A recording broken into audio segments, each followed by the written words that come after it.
আসসালামু আলাইকুম। মোবাইলে সবসময় বিরক্তকর অ্যাড আসে। আপনি একটা ভিডিও দেখতেছেন, অ্যাড আসতেছে, কারোর সঙ্গে ইমোতে কথা বলতেছেন, অ্যাড আসতেছে, হোয়াটসঅ্যাপে অ্যাড আসতেছে।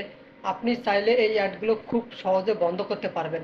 আমার এই ভিডিওটি যদি আপনি শেষ পর্যন্ত দেখেন তাহলে এই অ্যাডগুলো বন্ধ করতে পারবেন।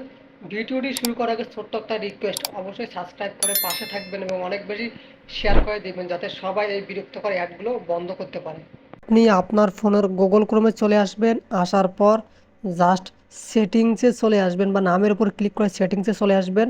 আসার পর একটু নিচের দিকে যাবেন, এখানে দেখেন প্রাইভেসি অ্যান্ড সিকিউরিটি, এখানে ক্লিক করবেন। ক্লিক করার পর এখানে দেখেন অ্যাড প্রাইভেসি, এখানে ক্লিক করবেন। ক্লিক করার পর দেখেন অ্যাড টপিক্স, এখানে ক্লিক করবেন। ক্লিক করার পর এটাকে আপনি অফ করে দেবেন। তারপর ব্যাগে আসবেন, সাইট সাজেস্টেড অ্যাডস, এটা ক্লিক করবেন। ক্লিক করবেন, এটাকে অফ করে রাখবেন। তারপর দেখেন অ্যাড মেজারমেন্ট, এটাকে ক্লিক করবেন। ক্লিক করার পর এটাকে অফ করে রাখবেন। তাহলে কিন্তু আপনার 70 থেকে 80% অ্যাড আসা বন্ধ হয়ে যাবে। বাকি কিছু অ্যাপস ওপেন করলে অ্যাড আসবে, এর মেন কারণ আমরা তো ফ্রি অ্যাপগুলো ব্যবহার করি। তো ফ্রি অ্যাপগুলোতে কিছু অ্যাড আসে, এটা স্বাভাবিক।